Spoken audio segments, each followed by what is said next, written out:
കപ്പലുകളെയും രാജ്യങ്ങളെയും വിറപ്പിച്ച ഹൂതികളെ തുടച്ചു നീക്കാൻ യുഎസും ബ്രിട്ടനും.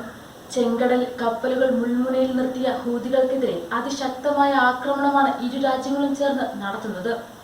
കഴിഞ്ഞ കുറച്ചു നാളുകളായി ചെങ്കടലിലൂടെ പോകുന്ന കപ്പലുകളുടെ പേടി സ്വപ്നമായി മാറിയിരുന്നു ഹൂതികൾ. തുടർന്ന് ഇതുവഴിയുള്ള കപ്പലുകളുടെ സഞ്ചാരം തന്നെ പ്രതിസന്ധിയിലായിരുന്നു. പിന്നാലെയാണ് ഹൂതികൾക്ക് ശക്തമായ മറുപടിയുമായി ഇരു രാജ്യങ്ങളും തിരിച്ചടിച്ചത്. യമനിലെ ഹൂതി കേന്ദ്രങ്ങളിൽ യുഎസും ബ്രിട്ടനും കടുത്ത വ്യോമാക്രമണമാണ് അഴിച്ചുവിട്ടത്. ചെങ്കടലിൽ രാജ്യാന്തര കപ്പലുകളെ ലക്ഷ്യമിട്ട് ഹൂതികൾ ഒരു വർഷത്തോളമായി ആക്രമണം നടത്തുകയാണ്. ഈ ആക്രമണങ്ങൾക്ക് ആദ്യമായാണ് തിരിച്ചടി നൽകുന്നത്. 27 കപ്പലുകൾക്കെതിരെയാണ് ഹൂതികൾ ആക്രമണം നടത്തിയത്. തുർക്കിയിൽ നിന്ന് ഇന്ത്യയിലേക്ക് വന്ന ട്രക്ക് കാരിയറും ഇവർ പിടിച്ചെടുത്തിരുന്നു.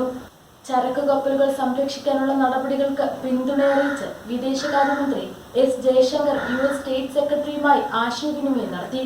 ചെങ്കടലിൽ കപ്പലുകൾക്കെതിരെ നടത്തിയ ആക്രമണത്തിന് പ്രത്യാക്രമണം എന്ന നിലയിൽ യുഎസും ബ്രിട്ടനും വ്യോമാക്രമണം നടത്തിയതായി യുഎസ് പ്രസിഡന്റ് ജോ ബൈഡൻ സ്ഥിരീകരിച്ചിട്ടുണ്ട്. വേണ്ടിവന്നാൽ മറ്റു സൈനിക നടപടികളിലേക്ക് കടക്കുമെന്നും ബൈഡൻ മുന്നറിയിപ്പ് നൽകി. യമനിൽ ഹൂതികളുടെ നിയന്ത്രണത്തിലുള്ള പ്രദേശങ്ങളിലാണ് ആക്രമണം നടന്നത്. UK, Australia, Bahrain, Canada, Netherlands എന്നീ രാജ്യങ്ങളുടെ പിന്തുണയോടെയാണ് യുഎസ് സൈനിക സംഘം യമനിലെ ഹൂതി കേന്ദ്രങ്ങൾക്കു നേരെ ആക്രമണം നടത്തിയത്. അമേരിക്കൻ പ്രസിഡന്റ് ജോ ബൈഡന്റെ നിർദ്ദേശപ്രകാരമാണ് ആക്രമണമുണ്ടായത്.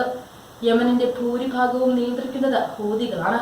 ഹമാസിന് നൽകുന്ന പിന്തുണയുടെ ഭാഗമായാണ് ചെങ്കടലിൽ ചരക്കു കപ്പലിനെ ലക്ഷ്യം വെച്ച് ആക്രമണം നടത്തിയത്. നവംബർ 19 മുതൽ മിസൈലുകളും ഡ്രോണും ഉപയോഗിച്ച് ചരക്കു കപ്പലുകളെ ഉൾപ്പെടെ ഹൂതികൾ ആക്രമിക്കുകയാണ്. 2016 ശേഷം യമനിലെ ഹൂതികൾക്കെതിരെ യുഎസ് നടത്തുന്ന ആദ്യ ആക്രമണമാണിത്. ആക്രമണം നടത്തിയാൽ യുഎസിന് തക്കതായ മറുപടി നൽകുമെന്ന് ഹൂതി നേതാവ് കഴിഞ്ഞ ദിവസം മുന്നറിയിപ്പ് നൽകിയിരുന്നു. ഇതിനു പിന്നാലെയാണ് ആക്രമണവുമായി രാജ്യങ്ങൾ മുന്നോട്ടു പോയത്. ഗാസയിൽ നടത്തുന്ന ആക്രമണത്തിൽ പ്രതിഷേധിച്ചാണ് ചെങ്കടലിൽ ആക്രമണം നടത്തുന്നതെന്നാണ് ഹൂതികളുടെ ന്യായീകരണം. മാത്രമല്ല, ഇസ്രായേലിനെതിരായ നീക്കത്തിന്റെ ഭാഗമായാണ് കപ്പലുകൾ പിടിച്ചെടുക്കുന്നതെന്നും ഹൂതികൾ അവകാശപ്പെടുന്നു. എന്നാൽ ഹൂതികൾ പിടിച്ചെടുത്ത കപ്പലുകളിൽ ഇസ്രായേൽ ബന്ധമില്ലാത്തതാണ് കൂടുതലും. ഹൂതികളുടെ ആക്രമണത്തിനെതിരെ കഴിഞ്ഞ ആഴ്ച യുഎസ് അന്ത്യശാസനം നൽകിയിരുന്നു. ആക്രമണം അവസാനിപ്പിച്ചില്ലെങ്കിൽ വലിയ പ്രത്യാഘാതം ഉണ്ടാകുമെന്ന് യുഎസ്, ബ്രിട്ടൻ, ജപ്പാൻ എന്നീ രാജ്യങ്ങൾ ഉൾപ്പെടെ 12 രാജ്യങ്ങൾ സംയുക്തമായി മുന്നറിയിപ്പ് നൽകി.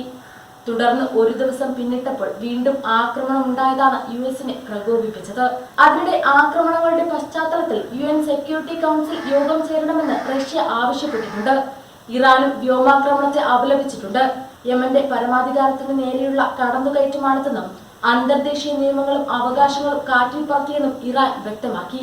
അതിനിടെ യുഎസ്, ബ്രിട്ടൻ ആക്രമണങ്ങൾക്ക് പിന്നാലെ പ്രതികരണവുമായി ഹൂതി വക്താവും രംഗത്ത് വന്നു.